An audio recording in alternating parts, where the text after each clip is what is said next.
We've been preaching on this topic of a place of hope for the last 3 weeks. And it's something I truly believe, that there's only one place in the life of the city, in the life of the culture, in our civilization.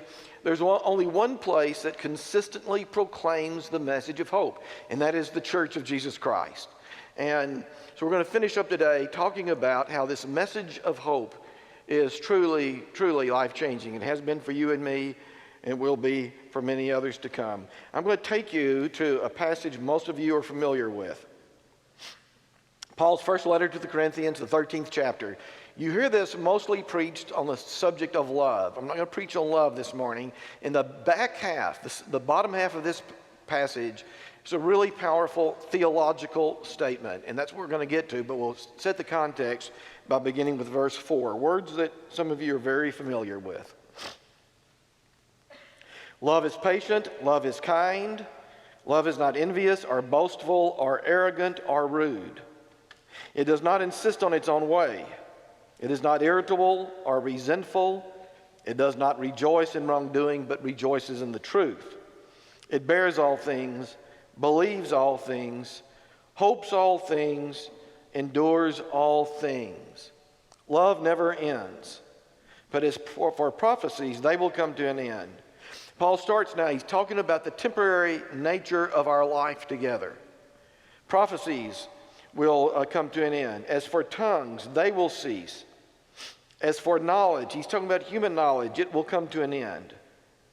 And then these powerful words, for we know only in part, and we prophesy only in part.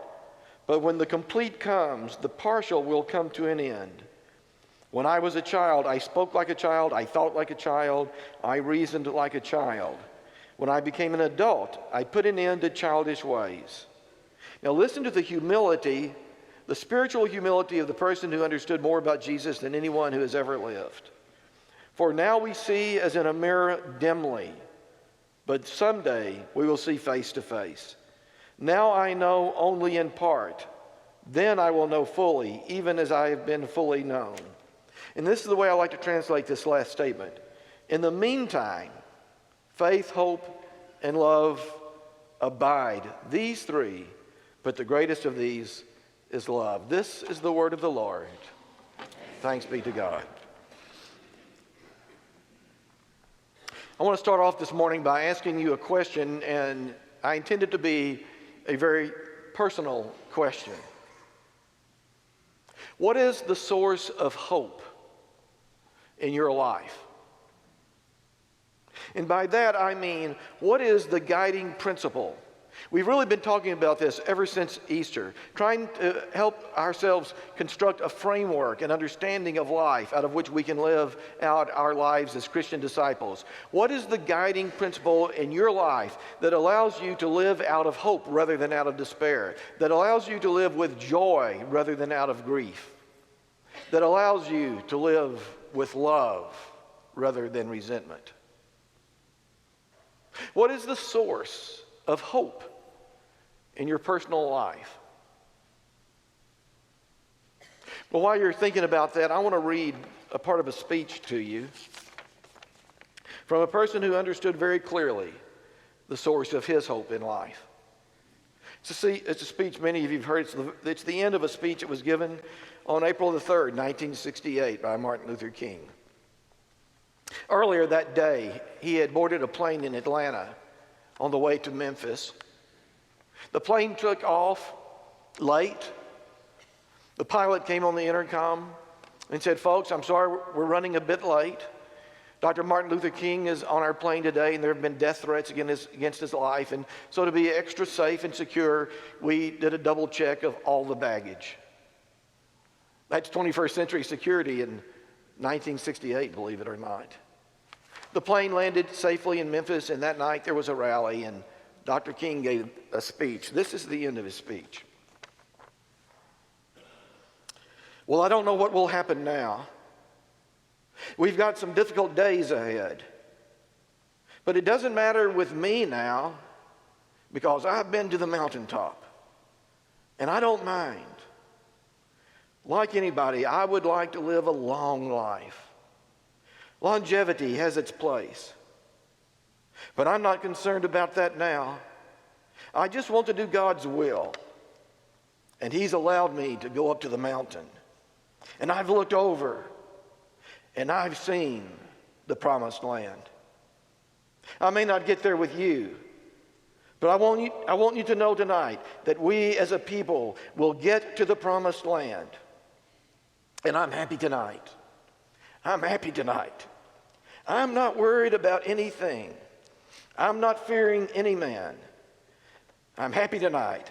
My eyes have seen the glory of the coming of the Lord. The next morning, of course, he was struck down by an assassin's bullet. Let me ask you this question.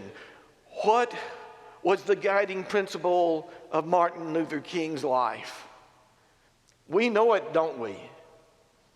He worked out of the knowledge that I am a child of God, surrounded by the children of God. And we are all a part of God's great salvation drama. And we know how it's all going to end. We know that the final chapter belongs to God. We know that no matter what happens here and now, the final chapter belongs to God. And so I'm happy tonight. I fear no man. I have seen the coming of the Lord. My God, where do you suppose Martin Luther King learned that kind of understanding about his own life and the life of the world? Well, we know the answer to that question, don't we? Martin Luther King was birthed by the church. He was nurtured by the church. He was raised by the church. He was educated by the church. His vision for humanity came from the church's book. The church's book. And so when it came to that final moment, that final night of his life, he said, I'm not afraid because I've seen the coming of the Lord.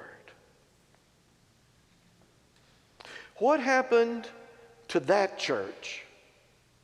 To that church that not only changes lives, but changes cities and changes nations and changes civilization. I long for the revival of a church that will teach and raise and nurture and educate our children so that one day they'll be able to stand up and say, I'm not afraid because I know that I'm a part of God's great salvation drama. In the final chapter belongs to God.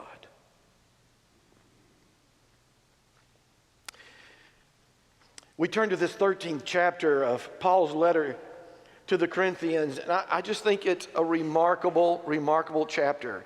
The first part's so full of those remarkable words about the power of love.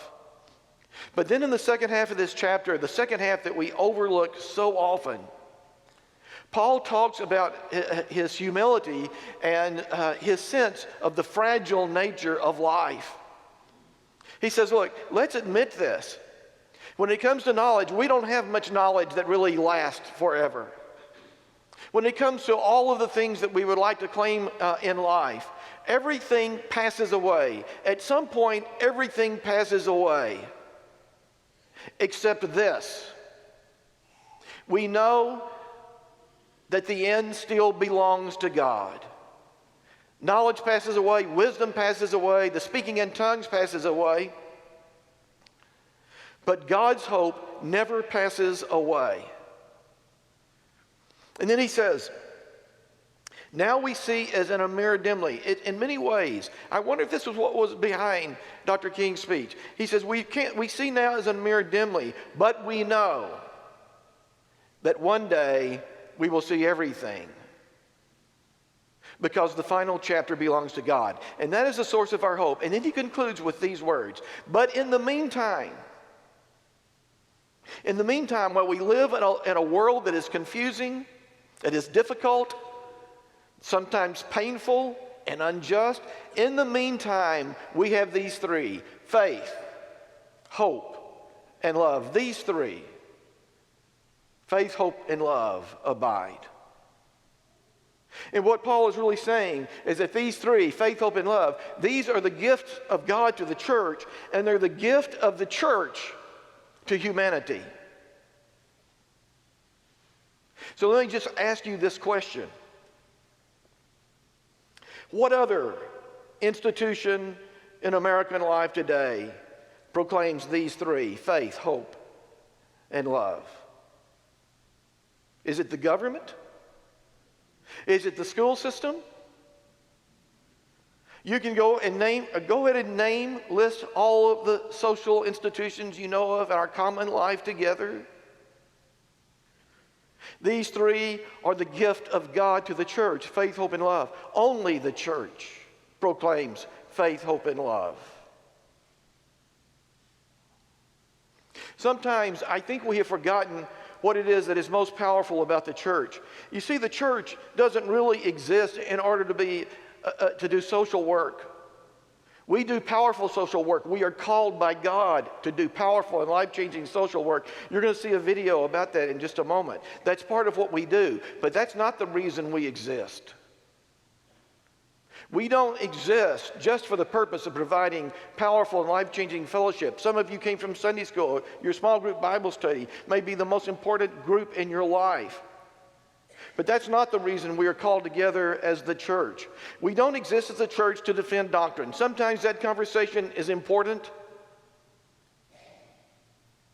We exist as the church in order to convey to the world these three great gifts: faith, hope, and love. The gifts that belong exclusively to the church. And that, as far as I know, and believe me, I've looked at it from every angle possible, as far as I know, the only way a person lives a powerful and positive and hopeful and joyful life in the midst of so much that is wrong in the world. In the meantime, we live with faith, hope, and love, and that is our proclamation to the world.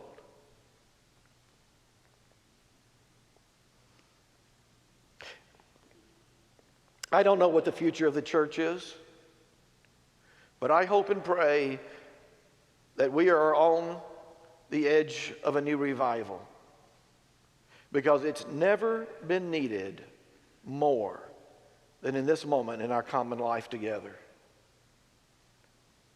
I asked our communications department the other day to do some work on demographics. I said, I'm curious about how many young families live close to Christ's church. Because you see, we've all been assuming that everybody around here is just grown old like me. You know what we're discovering? The school districts around here, Wells, Houston, you name them, that at one time, 10 years ago, were shrinking, now they're exploding with young families moving into our neighborhood. They're building temporary buildings because there are so many young families with young children. Here's the number. Within 5 miles of this church, 65,000 families who have young children in their home.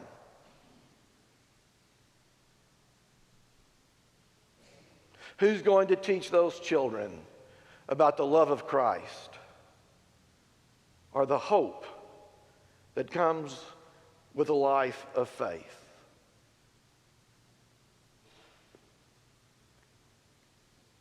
A few years ago, I was in a meeting in Washington, D.C. It was right at Christmas time, December 20th and 21st, as I remember. Washington, D.C. is a beautiful place to be at Christmas. This was one of those really fortuitous moments. Larry Holland, who just retired, is the CEO of our United Methodist Communications Agency based in Nashville. He and I had worked on a number of things together, and he invited me to a meeting that was held up in the 13th floor National Press Club. This was the foundational meeting of the Nothing But Nets program that was launched at that time. I don't know how many millions of lives have been saved from malaria because of that program. I don't know why I was chosen, but I remember going up there to the 13th floor to the National Press Club and sitting down. There were a handful of bishops there, a handful of clergy leaders. There were representatives from the United Nations Foundation and the Bill and Melinda Gates Foundation. And over a 2-day period of time, we crafted the beginning of Nothing But Nets. It was a remarkable moment. That first night, we were walking to dinner. Somebody had gotten us reservations at the Metropolitan Club. And a group of us were walking to the club, and I remember exactly where we were when this conversation took place. We were right in front of the White House. And I was walking next to Larry Holland. As I say, we'd been friends for a long time, but I really didn't know much about him. So I struck up a conversation about his personal life. I said, "Larry, where'd you grow up?" And he said, "Well, Don, I grew up in West Texas, believe it or not." I was shocked. He knew I was a Texan, and he'd always lived in Nashville all the years I'd known him. I said, "No kidding." I said, "What town did you live in West Texas?" He said, "Well, you name it." He said, "I lived in about half of the little towns in West Texas, and we never lived any place for more than a year or so." I said, "Your dad must have been in the oil business, right?" He said, "Yeah, sure was." I took a guess. Larry Holland's a very sophisticated man. I said, "Was he a petroleum engineer?" He said, "No, my father was just a Plano roughneck." I said, "Tell me what it was like growing up in West Texas back in the 1950s. If you give a person to tell you their story, they will." And he said, "Don, we moved from town to town. I never had any friends because we moved so often." And he said, "There was this one moment in my life that I will never, ever forget." He said, I don't even remember which town it was in, Shamrock maybe, or Muleshoe. But I was standing on a corner with some other children waiting for the school bus. And an older boy came up to me and tapped me on the shoulder. I turned around, he punched me in the chest. He said, "You go over there to that corner and wait by yourself." He said he was older than I, and I didn't know what else to do, so I did. So when I go over to that corner, one of the other boys in that group pointed at me and said, "He ain't nothing but white trash." And then the boy he sent me over there said, "No, he's not that good. He's nothing but oil field trash." That's the way I grew up. He said, one day somebody invited me to the Methodist church. I don't know why they invited me, but somebody invited me to the Methodist church, and I didn't have anything else to do, and so I went. He said, I didn't know anything about the church. My mother and father had never been to church. They've never talked about church. They never spoke of God or Jesus. We didn't even have a Bible in our home. But I went to the Methodist church, and all I knew at first was that these people were nice to me. The adults were nice to me. The children were friendly to me. I got to shoot some pool in a rec hall. They took me on a weenie roast. And little by little, I began to read the Bible. Until one day, I learned the most amazing thing. I learned that I am a child of God. That I've always been a child of God. Always will be. That moment changed my life forever. Larry Holland is the author of the tagline for the Methodist public relations campaign that goes like this: open hearts, open minds, open doors.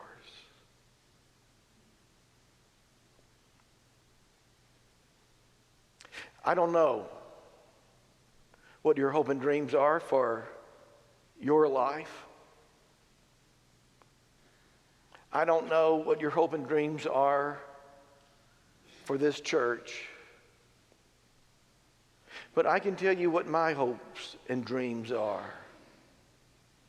That we can recover the powerful faith that allows us to stand in the midst of the storm and proclaim hope to our children and to our grandchildren, that we can pass on the gift of faith, hope, and love to our grandchildren so they can say, I don't know what the future brings, but I'm not afraid because I know that the final chapter belongs to God. I've seen the coming of the Lord. And I know that today, this day, the commitments that you and I make a difference.